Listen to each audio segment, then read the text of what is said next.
Alright, so I saw this Reddit post I thought it was really interesting. It says, Emu ruined One Piece. And pause right here if you'd like to read it, because I'm not reading all that shit to you. You're a grown-ass person. You passed kindergarten. You can read yourself.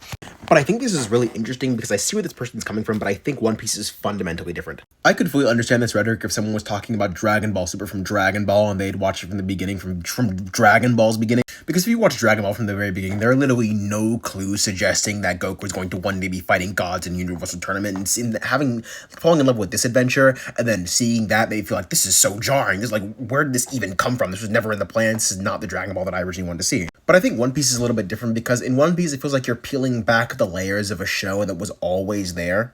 Like, everything flows so seamlessly in One Piece that it's really easy to see how we got from point A to point B. It feels the story is quickly unraveling itself, and if you go back, it just fully and beautifully connects originally to the story that we originally got at the very beginning of the series.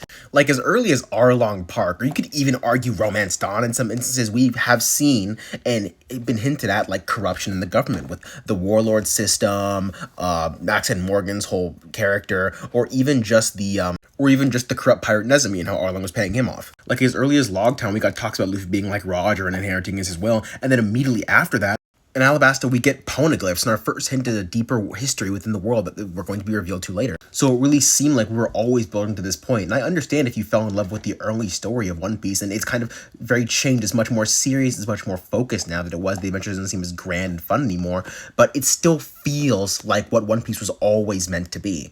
But I don't know, what do you think? Do you agree with this person? Do you think One Piece has just gone in a crazy new direction? Or do you feel like this is kind of just the story that always was meant to be One Piece, and it just feels like it's seamlessly flowed into itself? Let me know.